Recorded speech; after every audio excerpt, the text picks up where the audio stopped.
Anetons, connecting professionals.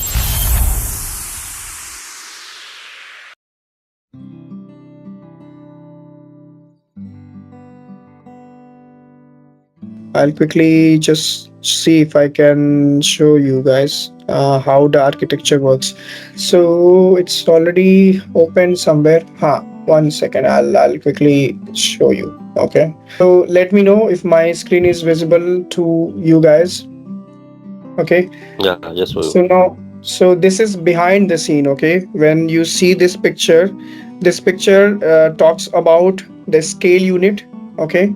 So this scale unit is something where Intune operates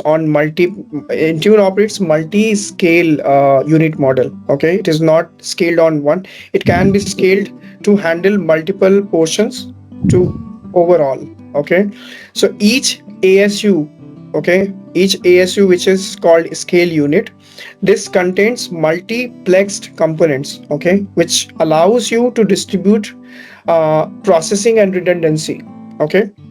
So what is core component of this? This is called UX intense. Okay, UX is means user experience. Okay, so in this instance, what happens? It interfaces.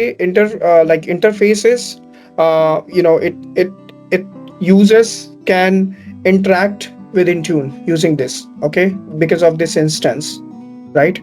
Then logic is something that is background processing engine which implements all your business logic, whatever you set in Intune. Okay, that connects with it. Then is storage where it handles all your data storage, what you need. Okay, including your users device data, everything. Okay, that falls into this. Then comes your graph API. So graph API is something, is it's a service, okay, that allows interaction with Intune data and your functionality via APIs. So it graph API is like underneath, I would say, all sort of services.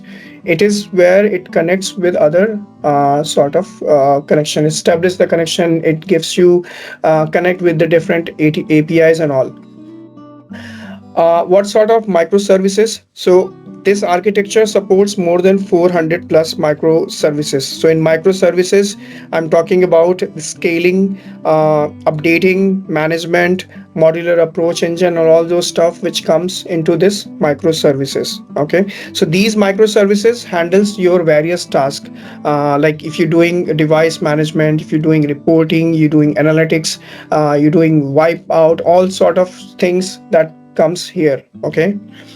Then Azure VM, this is where your like Intune utilizes Azure VMs machines to run part of architecture. Okay, so all the part architecture that you see, that is under this computing. Okay, this is where it allows you to be flexible, scalable for your compute resources.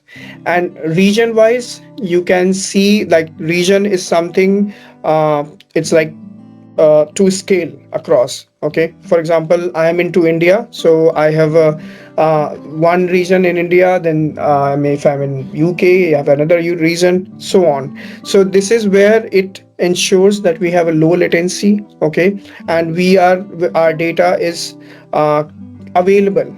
Okay, highly available to everywhere. Okay, that is the behind the scene. This is something on the server side. Okay, now I'll tell you the architecture of the server side more into detail. Okay, this is also sort of client architecture, yeah, I would say. Managed endpoint windows. Okay, this is represents that your Intune is typically running on Windows. So these endpoints where you set the policies, configuring, and all those will be applied here. Okay.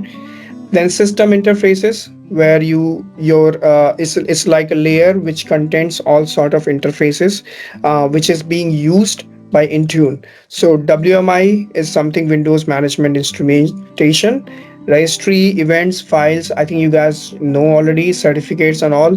So these interfaces enable Intune to gather information from the device. Okay, and if the proper configuration is applied, necessary configuration is applied or not, this is where Intune identify and understands. Then agent, parser, gateways, notification hubs, and all. So agent is something, a software component which is installed on managed devices, like uh, means company portal. So this is where agent is installed. Then parser is something which interprets the data which is received by Intune service or sent by the agent. Okay, this is the parser. Gateway is something which facilitates the communication in between managed devices, okay, via Intune. Notification is something you get it on the device as an alert, okay, and if there is any change or any update comes, then this comes into notification hubs. And CSP is something, configuration service provider, okay. So this component is, allows, especially for the management of the device's configuration, okay. This is CSP is something. uh, Intune server side is nothing that just a sort of orchestrator. Okay, this is what it in entirely manage all the process. Okay, and I have already talked about OMA in the class. So OMA and DM protocol, which is like a traditional protocol which is being used for device management, facilitating data sync and policy applications especially. Okay, this is where it used.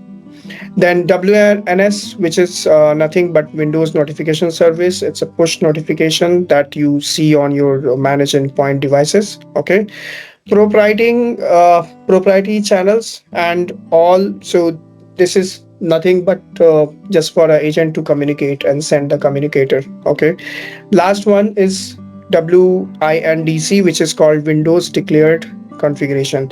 So this is an upcoming feature which is aimed to enhance your devices and more of configuration and manage it. So they are future, uh, they are adding more feature to manage your devices in more secure manner. Okay, so this entire architecture is a combination of protocols, agents, services, configuration, communication, to ensure that yes, your device is properly being managed over the network. Okay, so that was the last thing. I'm sorry, I just missed it out. That's it for, and I think that has answered your queries, Saravanan.